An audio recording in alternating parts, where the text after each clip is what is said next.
Hello YouTube, and welcome to my channel. My name is Robert, and today I have a new comedian to the channel, but not new to me. I've seen him before.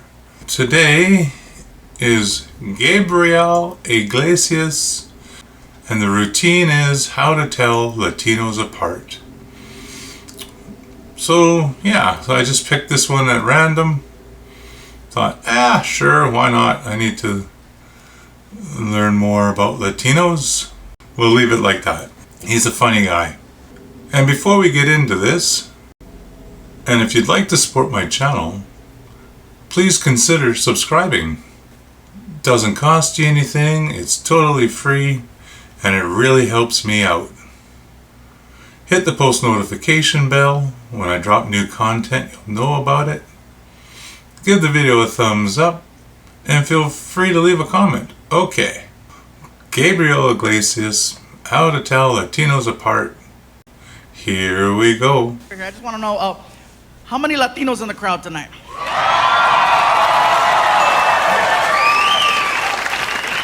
Now, notice I asked Latinos. I wasn't very specific. Because if you call a Latino the wrong one, there's an issue. You call a Mexican a Salvadorian, we get mad. You call a Puerto Rican a Dominican, they get mad. You call a Cuban anything but a Cuban, you're going to get stabbed. And that's fairly true for the rest of the world also, because like if you call a Canadian an American, we're going to get upset, you know, we'll get mad, and then we'll politely correct you. Oh no, sorry, I'm a Canadian.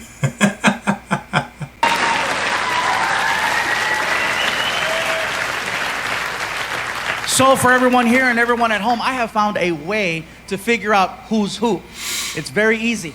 All you have to do is listen to the way the person is speaking Spanish. You don't have to understand a single word, just listen to the flow. That'll let you know. Okay. For example, Mexicans, when we speak Spanish, we sound high.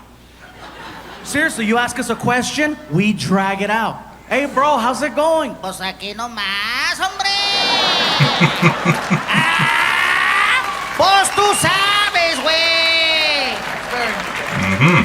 You know, Cubans, I found out Cubans, you guys speak Spanish, like everything means something. It's very serious. You ask a Cuban a question, bro, where you going? Al baño, coño, carajo, why you wanna know? Just asking, dude. It's like, why is he yelling? I don't know.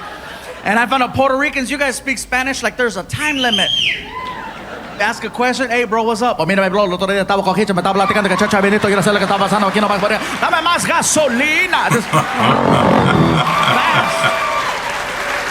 Even Mexicans were like, hey, write that down. Yeah. What do you say? Write it down. Is the beverage. The beverage will let you know who you're dealing with. For example, a Mexican's preferred drink of choice is tequila. Okay? I knew that. A Puerto Rican's preferred drink of choice is either Don Q or Coquito. I don't know Right? And a Cuban's preferred drink of choice is coffee. Oh yes, Cuban coffee. Now let me tell you how I know about this one. So a few years ago, Martina and I were doing a show at the Improv in Miami, and after the show was over, I was talking to Martina. I said, hey bro, I said, we got to try out some of this Cuban food everybody's been talking about. It's our first time here. And so we go outside to catch a cab, and when we got in the car, I figured something out, and that is that Cubans come in every color of the rainbow. Cubans and Puerto Ricans, you go from really, really white all the way to freaking navy black, just hardcore. Wesley Snipes, just dark, scuro. El negro, hardcore, you know what I mean?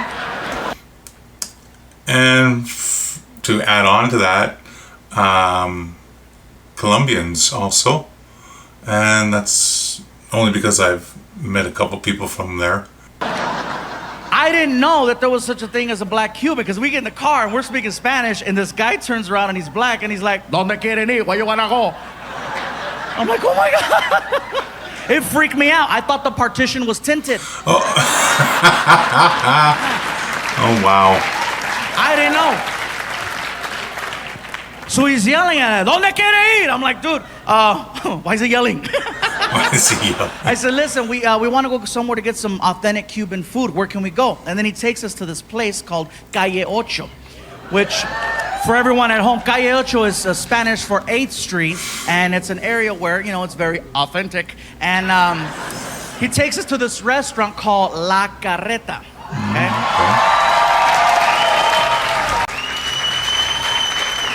So you can't miss it. There's a restaurant on the corner with a giant wagon wheel in front of it and a huge rooster. I don't know what the rooster does, but look out for him.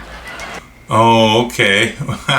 That reminds me of where I live. We have a restaurant with a very large rooster out front, and it's called the Black Rooster. That's the name of the restaurant. Of course, we call it by the other word, but, you know. We walk inside, and I think, what was it, Martin, like 2 or 3 o'clock in the morning when we went in? Easy 3 in the morning. Easy 3 o'clock in the morning. We sit down at this table, and still we're looking open. at the menu. We're trying to figure it out, and there's all kinds of bananas and all kinds of weird stuff that I'm like, I didn't know that. Okay, bananas, fine. Okay, let's do this. And here comes the waiter. The waiter's coming over, and he gets in my face, and he's like, ¿Qué tú quieres? And I'm like, I forgot. Why is he yelling? I don't know. I said, listen, bro, I'll tell you what, let me look at this menu a little bit longer. I think we need some time, right, Mark? Yeah, we were like, yeah, we need some more time. And I says, for right now, can I just get a coffee? And he's like, okay, un cafecito.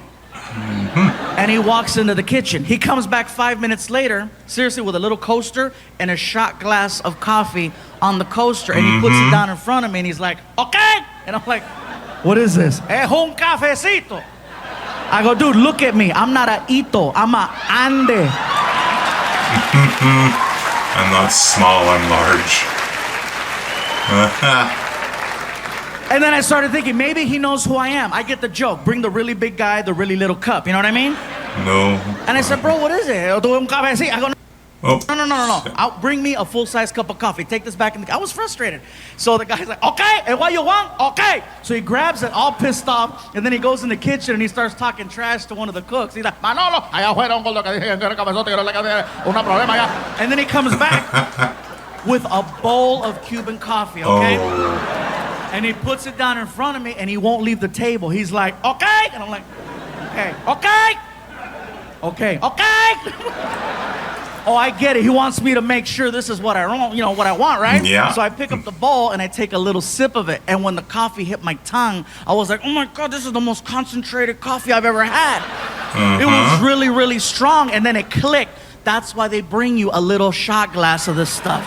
So now I don't want to look stupid making him take a bowl of coffee back in the kitchen. So I picked it up to my face again and I drank the whole thing. Oh no.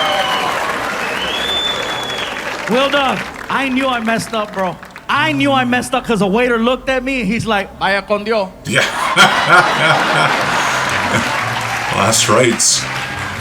He goes back in the kitchen. He's like, Manolo, call 911. 10 minutes go by, you guys. I am so wired. That coffee is strong. That is the only way in the world Cubans can make that swim. Oh. Wow. All right. Well, there we have it. How to Tell Latinos Apart by Gabriel Iglesias. Funny stuff. And then the guy has got some interesting stories. I've read that a lot of his stories are actual events that's happened to him during his lifetime. Yeah, not too much to say on this one. Really enjoyed that. Well, I hope you enjoyed that just as much as I did. Definitely will be doing more by Gabriel. And we will see you again. Have a great day. Goodbye.